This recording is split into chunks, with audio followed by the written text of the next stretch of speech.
my name is Sophia. I'm 9 years old, and today I'm going to read you Fantastic Mr. Fox, Roald Dahl, from Chapter 15. Chapter 15, Bean's Secret Cider Cellar. Mr. Fox exclaimed the wall carefully.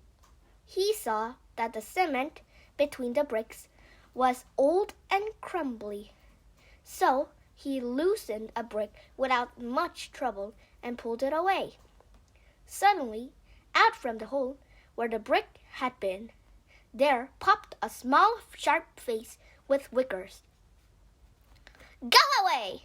it snapped. "You can't come in here. It's private." "Good Lord," said Badger, "it's Rat." "You saucy beast," said Mr. Fox. "I should have guessed we'd find you down here somewhere." "Go away!" shrieked Rat. "Go on, beat it. This is my private pitch." "Shut up," said Mr. Fox. "I will not shut up," shrieked Rat. "This is my place. I got here first." Mr. Fox gave a brilliant smile, flashing his white teeth. "Mr. Rat," he said softly, "I am hungry, fellow. If you don't hop it quickly, I shall eat you up in one gulp." That did it. Rat popped back fast out of the sight. Mr. Fox laughed and began pulling more bricks out of the wall. When he had made the biggest hole, he crept through it. Badger and the smallest fox followed him in, then found themselves in a vast, damp, gloomy cellar. "This is it!" cried Mr. Fox. "This is what?" said Badger. "The place is empty." "Where are the turkeys?" asked the smallest fox, staring into the gloom. "I thought Bean was a turkey man." "He is a turkey man," said Mr. Fox, "but we are not after turkeys now. We've got plenty of food." "Then what do we need, Dad?" "Take a good look around," said Mr. Fox. "Don't you see anything that interests you?" Badger and the smallest fox peered into the half-darkness. As their eyes became accustomed to the gloom, they began to see what looked like a whole lot of big glass jars standing upon shelves around the walls. They went closer. They were jars. There were hundreds of them, and upon each one was written the word cider. The smallest fox leaped high in the air. "Oh, Dad!" he cried out. "Look what we found! It's cider!" "Exactly," said Mr. Fox. "Tremendous!" shouted Badger. "Bean's secret cider cellar," said Mr. Fox. "But do go carefully, my dears. Don't make a noise. This cellar is right underneath the farmhouse itself." "Cider," said Badger, "is especially good for badgers. We take it as medicines, one large glass 3 times a day with meals and another a bedtime." It will make a feast into a banquet," said Mr. Fox. While they were talking, the smallest fox had sneaked the jar off the shelf and had taken a gulp. "Wow!" he gasped. "Wowee! You must understand this was not the ordinary, weak, fizzy cider one buys in the store. It was the real stuff. A home-brewed fiery liquor that burned in your throat and boiled in your stomach." "Ah!" gasped the smallest fox. "This is some cider." "That's quite enough of that," said Mr. Fox, grabbing the jar and putting it to his own lips. He took a tremendous gulp. "It's miraculous," he whispered, fighting for breath. "It's fabulous. It's beautiful." "It's my turn," said Badger, taking the jar and tiddling his head well back.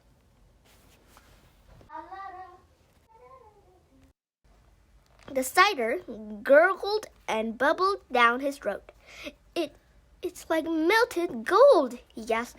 Oh, Foxy, it's like drinking sunbeams and rainbows. You're poaching, shrieked Rat. Put that down at once. There'll be none left for me. Rat was perched upon the highest shelf in the cellar, peering out from behind a huge jar. There was a small rubber tube inserted in the neck of the jar, and Rat was using this tube to suck out the cider. You're drunk, said Mr. Fox. Mind your own business, shrieked Rat. And if you great clumsy brutes come messing about in here, we'll all be caught. Get out and leave me to sip my cider in peace. At that moment, they heard a woman's voice calling out in the door above them. Hurry up and get that cider, Mabel, the voice called. You know Mr. Bean doesn't like to be kept waiting, especially when he's been out all night in a tent. The animals froze. They stayed absolutely still, their ears pricked, their bodies tense. Then they heard the sound of a door being opened. The door was at the top of a flight of stone steps, leading down from the house into the cellar. And now someone was starting to come down those steps. Chapter 16. The Women. Quick, said Mr. Fox. Hide! He and Badger and the smallest fox jumped up on the shelf and crouched behind a row of big cider jars. Peering around the jars, they saw a huge woman coming down into the cellar. At the foot of the steps, the woman paused, looking to right and left. Then she turned and headed straight for the place where Mr. Fox and Badger and the smallest fox were hiding. She stopped right in the front of them. The only thing between her and them was a row of cider jars. She was so close, Mr. Fox could hear the sound of her breathing. Peeping through the crack between two bottles, he noticed that she carried a big rolling pin in one hand. How many will he want this time, Mrs. Bean? The woman shouted. And from the top of the steps, the other voice called back, Bring up 2 or 3 jars. He drank 4 yesterday, Mr. Bean. Yes, but he won't want that many today because he's not going to be up there more than a few hours longer. He says the fox is bound to make a run for it this morning. It can't possibly stay down that hole another day without food. The woman in the cellar reached out and lifted a jar of cider from the shelf. The jar she took was next by one to the jar behind which Mr. Fox was crouching. I'll be glad when the rotten brute is killed and strung up on the front porch, she called out. And by the way, Mrs. Bean, your husband promised I could have the tail as a souvenir. The tail been all shot to pieces, said the voice from upstairs. Didn't you know that? You mean it's ruined? Of course it's ruined. They shot the tail but of Mr. Fox. Oh, heck, said the big woman. I didn't so want that tail. You can have the head instead, Mabel. You can get it stuffed and hang it on your bedroom wall. Hurry up now with the cider. Yes, ma'am, I'm coming, said the big woman, and she took a second jar from the shelf. If she takes one more, she'll see us, thought Mr. Fox. He could feel the smallest fox's body pressed tightly against his own, quivering with excitement. Will 2 be enough, Mrs. Bean? Oh, shall I take 3? My goodness, Mabel, I don't care so long as you get a move on. Then 2 it is, said the huge woman, speaking to herself now. He drinks too much anyway. carrying a jar in each hand, and with the rolling pin tucked under one arm, she walked away across the cellar. At the foot of the steps, she paused and looked around, sniffing the air. There are rats around here again, Mrs. Bean. I can smell him. Then poison them. Woman, poison them. You know where the poison's kept. Yes, ma'am, Mabel said. She climbed slowly out of the sight of the steps. The door slammed. Quick, said Mr. Fox. Grab a jar each and run for it. Rat stood off on his high shelf and shrieked. What did I tell you? You nearly got snapped. Didn't you? You nearly gave the game away. You keep out of here from now on. I don't want you around. This is my place.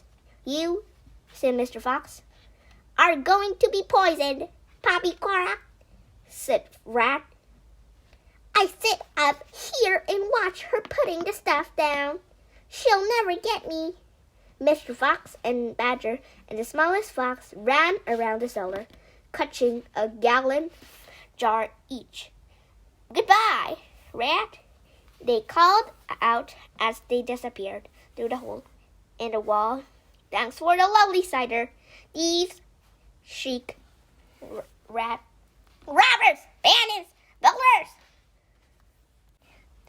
Chapter 17, The Great Feast. Back in the tunnel, they paused so that Mr. Fox could brick up the hole in the wall. He was humming to himself as he put the bricks back in place. I can still taste that gorgeous cider, he said. What an impudent fellow Rat is. He has bad manners, Badger said. All rats have bad manners. I've never met a polite rat yet, and he drinks too much, said Mr. Fox, putting the last brick into place. There we are, now home to feed a feast. They grabbed their jars of cider, and off they went. Mr. Fox was in the front. The smallest fox came next and Badger last. Along the tunnel, they flew past a turning that lead to Bunce's mighty storehouse, past Boggy's chicken house number 1, and then up the long home stretch towards the house, where they knew Mrs. Fox would be waiting. Keep it up, my darlings, shouted Mr. Fox. We'll soon be there. Think what's waiting for us at the other end, and just think what we'll bring in home with us in these jars. They ought to cheer up poor Mrs. Fox. Mr. Fox sang a little song as he ran. Home again, swiftly I glide, back to my beautiful bride. She'll not feel so rotten as soon as she gotten some cider inside her inside. Then Badger joined in. Oh, poor Mrs. Badger, he cried. So hungry she never died. But she'll feel so hollow if only she swallow some cider inside her inside. They were still singing as they rounded the final corner and burst in upon the most wonderful and amazing sight any of them had ever seen. The feast was just beginning. A large dining room had been followed out of the tunnel of the earth, and in the middle of it, seated around a huge table, were no less than 29 animals. There were Mrs. Fox and 3 small foxes, Mrs. Badger and 3 small badgers, Mole and Mrs. Mole, and 4 small moles, Rabbit and Mrs. Rabbit, and 5 small rabbits, Weasel and Mrs. Weasel, and 6 small weasels. The table was covered with chickens and ducks and geese and hams and bacons, and everyone was tucking into the lovely food. My darling, cried Mrs. Fox, jumping up and hugging Mr. Fox. We couldn't wait. Please forgive us. Then she hugged the smallest fox of all, and Mrs. Badger hugged Badger, and everyone hugged everyone else. Amid shouts of joy, the great jars of cider were placed upon the table, and Mr. Fox and the Badger and the smallest fox sat down with the others. You must remember no one had eaten a thing for several days. They were ravenous. So for a while, there was no conversation at all. There was only the sound of crunching and chewing as the animals attacked the succulent food. At last, Badger stood up. He raised his glass of the cider and called out, "A toast! I want you all to stand and drink a toast to our dear friend who has saved our life today. Mr. Fox! To Mr. Fox!" they all shouted, standing up and raising their glasses to Mr. Fox. "Long may he live!" Then Mrs. Fox got Charlie to his feet and said, "I don't want to make a speech. I just want to say one thing, and it is this. My husband is a fantastic fox." Everyone clapped and cheered. Then Mr. Fox himself stood up. "This delicious meal," he began. Then he stopped in the silence that followed. He let fly a tremendous bunch. There was laughter and more clapping. "The delicious meal, my friends," he went on, "is by courtesy of Messrs. Bogus, Bugs, and Bean." More cheering and laughter. "And I hope you have enjoyed it as much as I have." He let fly another colossal bunch. "Better one than hidden," said Badger. "Thank you," said Mr. Fox, grinning ugly. "But now, my friends, let us be serious. Let us think of tomorrow and the next day and the days after that. If we go out, we will be killed, right?" "Right!" they shouted. "We'll be shot before we've gone a yard," said Badger. "Exactly," said Mr. Fox. "But who wants to go out, anyway? Let me ask you that. We are all diggers, every one of us. We hate the outside. The outside is full of enemies. We only go out because we have to get food for our families. But now, my friends, we have an entirely new setup. We have a safe tunnel leading to 3 of the finest stories in the world." "We do indeed," said Badger. "I've seen it." "And you know what this means," said Mr. Fox. "It means that none of us need ever go out into the open again." There was a buzz of excitement around the table. "I therefore invite you all," Mr. Fox went on, "to stay here with me forever." "Forever!" they cried. "My goodness, how marvelous!" "And rabbits," said Mr. Rabbits, "my dear, just think, we'll never get going to be shot at again in our lives. We will make," said Mr. Fox, "a little underground village with streets and houses on each side. Separate houses for badgers and moles and rabbits and weasels and foxes. And every day I will go shopping for you all. And every day we will eat like kings." The cheering that followed this speech went on for many minutes. Chapter 18. Still waiting.